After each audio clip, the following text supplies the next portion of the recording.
A British fighter pilot trainee undergoes initial training at the Royal Air Force College Cranwell in Lincolnshire before transitioning to flight training on board a Tutor Mark 1 based on GROB G115 or a Prefect Mark 1 based on GROB G120P.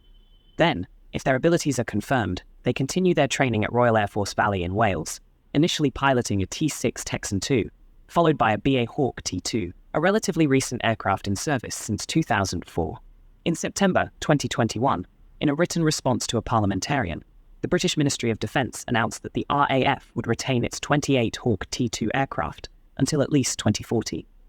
They argued that this aircraft was ideally suited to training future fighter pilots, thanks to avionics capable of simulating many functions of a modern combat aircraft, and thus ensuring realistic training for complex operational scenarios, including electronic warfare. However, the Hawk T2 fleet has faced significant availability issues recently, notably due to repeated engine failures with the Rolls-Royce Adore Mark 951 engine. These failures led to the decision to ground the aircraft for several days last year. The Adore Mark 951 engine in the RAF Hawk T2 has been experiencing problems with its low-pressure compressor module 01. This bug first appeared in March 2022. The RAF can manage only half of the required Hawk T2 flight hours. The engine issue is expected to be fixed during the next 2 to 3 years. While the Ministry of Defence had not considered a successor to this aircraft in 2021, this is no longer true.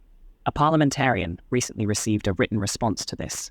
The Ministry of Defence explained, the RAF has already initiated a review of future capabilities for combat crew training. It aims to determine an approach for replacing the current advanced jet trainer capability. It will examine options regarding aircraft simulators and the use of associated virtual reality so that we can offer world-class training capability to the British Armed Forces. The Ministry of Defence further specified that the findings of this study would be presented as early as this year, including an assessment of likely costs and a timeline for replacing the Hawk T2. The quest for a new training aircraft is linked to the training needs arising from introducing the 6th-generation combat aircraft, which will be the backbone of the Global Combat Air Programme, or GCAP, a project conducted in cooperation with Italy and Japan. The RAF has concluded that the Hawk T2 would not be suitable for this purpose. Will the choice be an aircraft already on the market, such as Leonardo's M346 or Korea Aerospace Industries T50 Golden Eagle, or an aircraft nearing market entry, like Boeing Saab's T7 Red Hawk, or perhaps a British solution, such as the proposed Integrated Combat Air Support and Training, or ICAST, by manufacturer AERALIS?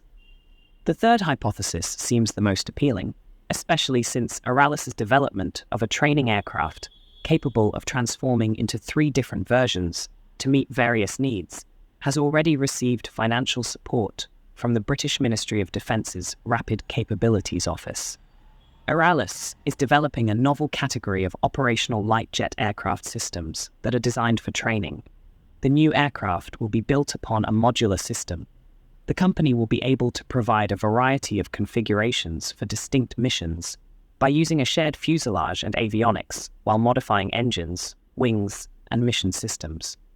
The organisation has concluded phases 1 and 2 of development, finalised feasibility studies, and formed its core team in anticipation of producing a pre-production aircraft within 2 years. Using the AERALIS fleet concept of common modular aircraft, operators can incorporate platforms into the force mix in a specific configuration and reassign the aircraft as needs evolve.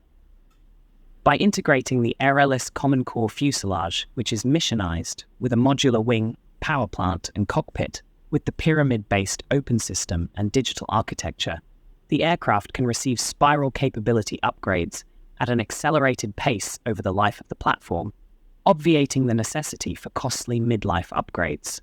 Despite being relatively new, the Royal Canadian Air Force has already decided to divest its CT-155 Hawks. Advanced training for its future fighter pilots will partly be conducted in the United States within the Euro-NATO Joint Jet Pilot Training Program. The Indian Air Force uses this engine to operate a significant fleet of aircraft, including Jaguars and Hawk Mark 132. It is the world's largest user of these engines. The Rolls-Royce-produced Adore Memgate A7107 aero engines have a time between overhauls of 1,000 to 1,400 hours, rather than the authorised 2,000. Now, do you think UK has the kind of money required for trainer aircraft replacements, as they are on constant budget cuts? Let us know in the comments. We discuss such interesting subjects every day. Please subscribe to the channel and share and like the videos.